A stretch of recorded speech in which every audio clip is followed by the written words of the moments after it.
Man, that was a game. I mean, I don't know.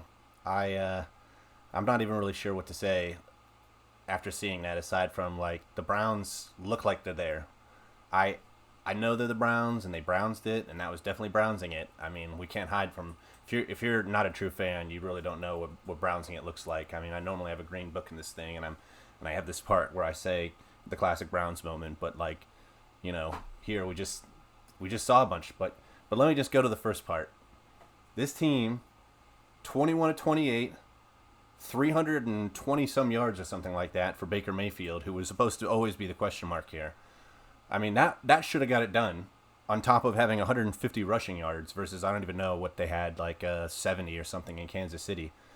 I mean, they were averaging like 5+ yards a carry. They were just doing whatever they wanted. And like the first drive alone was like 75 yards, just like ram it down your throat. I think there were like, I don't even know, I'm just off the top of my head, like 10 to 15 plays or something they ran. I mean, it was just like a clinic.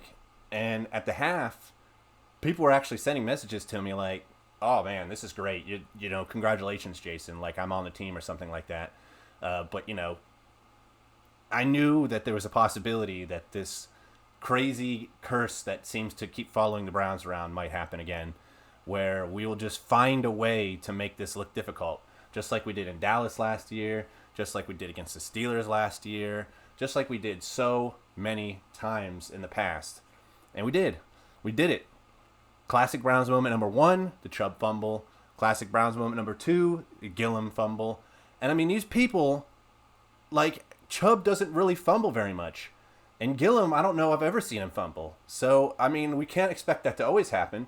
And let's not forget that maybe, just maybe, we'll get some sort of Odell Beckham coming back. And I don't care if people think, oh, it's going to confuse Baker or whatever, which I don't think at this point, because now Baker's the big show here. And Odell is just a guy who's waiting for people to, remember something other than his one-handed catches. But this guy's going to come in, and he's going to at least draw one defender, if not two defenders each time he goes out. And I mean, I'd like to see them just put one defender on Odell Beckham, because I mean, he's going to just get reinvigorated and think, oh, people don't really think that I'm anything anymore, and he's going to go out there and destroy them. So I mean, that'll work. Look at all the time that Baker had. I mean, the guy could have just made breakfast, lunch, and dinner there, and took a nap in between his throws. I mean, he had all kinds of time. And the defense, I mean, what the heck? Like, night and day different. I mean, you could tell that they still have some stuff to iron out, obviously. Like, the beginning of the game wasn't great. And, it was against, of course, the Chiefs. So it was like being thrown in the literal fire here. But still, as the game progressed, they just got better. And at the half, I was thinking, like, they might come out and just, like, nail this second half. But classic Browns moment again. Why would we put only one person on Tyreek Hill? I mean, again, it's like putting one person on Beckham when Beckham is doing good.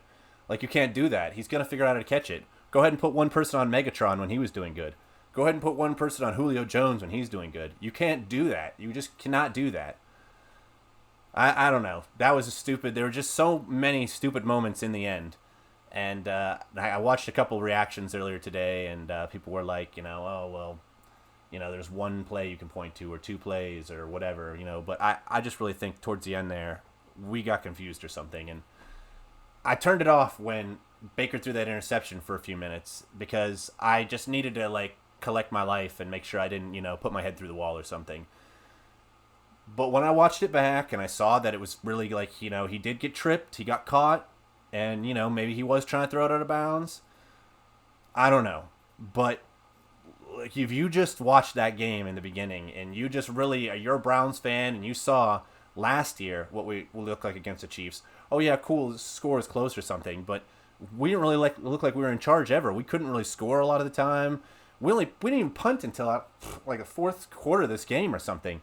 I think we're punting pretty early in that last meeting with the Chiefs. And let's not forget, concussion protocol was very successful in helping us during that game as well.